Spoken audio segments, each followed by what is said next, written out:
গোলাপ, বই, নাক, বাবা, মা, 3, 2, 1 এগুলা কোন ধরনের শব্দ? এ ধরনের প্রশ্ন কিন্তু অ্যাডমিশন টেস্ট এবং চাকরি বাকরির পরীক্ষায় অনেক আসতে দেখা যায়। এগুলা সাধারণত মৌলিক শব্দ। তো গঠন অনুসারে শব্দ দুই ধরনের, মৌলিক শব্দ এবং সাধিত শব্দ।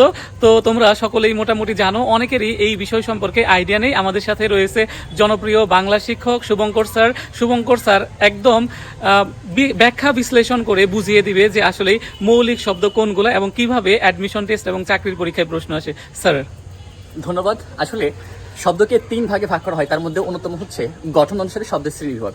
তো গঠন অনুসারে শব্দ 2 প্রকার, 2 শ্রেণীর। একটা হচ্ছে মৌলিক আর একটা হচ্ছে সাধিত। এখন মৌলিক এই শব্দগুলো কেমন হয়? যেমন স্যার কিন্তু বলেই দিয়েছেন, যেগুলো পরীক্ষায় খুব বেশি আসে অ্যাডমিশন বা বিভিন্ন চাকরি বাকরির পরীক্ষায়, যেমন গোলাপ, ফুল, লাল ইত্যাদি। এখন দেখো, আমরা এই যে গোলাপ, ফুল, লাল, মা, বাবা এই শব্দগুলোকে আমরা যদি ব্যবচ্ছেদ করি তাহলে দেখবা যে এর কোনো ভাঙা অংশ নেই। মাকে ভাঙলে মাই পাওয়া যায়, ফুলকে ভাঙলে ওই ফুলটাই পাওয়া যায়।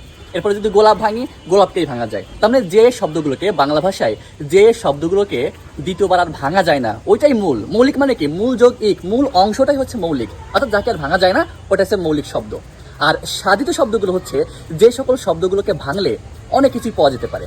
যেমন দেখো, যদি বলা হয় গোলাপি, গোলাপ যোগ ই, এই যে ই কিন্তু একটা প্রত্যয়, তাহলে গোলাপটা হচ্ছে মূল শব্দ, ই হচ্ছে প্রত্যয়, তাহলে এটা কিন্তু প্রত্যয়ের মাধ্যমে সাধিত হয়েছে, তাহলে এটা সাধিত শব্দ। আবার যদি বলা হয় বিলাত ফেরত, এই শব্দটা কিন্তু এমনি আসে নাই, ভাঙলে পরে কি পাওয়া যায়? বিলাত হতে ফেরত, এটা কিন্তু সমাসের মধ্যে চলে আসে। ঠিক একইভাবে প্রবীর, এই শব্দকে ভাঙলে প্র যোগ বীর, বীরটা হচ্ছে মূল শব্দ আর প্রটা একটা উপসর্গ। তার মানে এখানে আমরা আরেকটা নতুন তথ্য পাচ্ছি।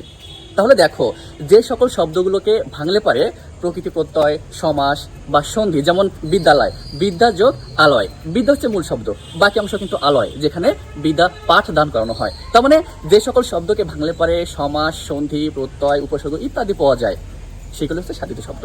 আর যেগুলোকে ভাঙলে কিছুই পাওয়া যায় না, শুধু মূল অংশটা পড়ে থাকে, ওটা হচ্ছে মৌলিক শব্দ। তাহলে এই যে গোলাপ, ফুল এগুলো সব মৌলিক শব্দ।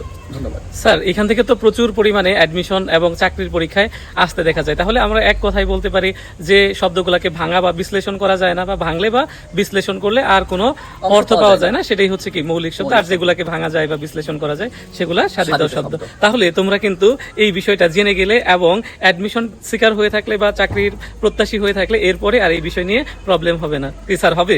একদমই প্রবলেম হবে না।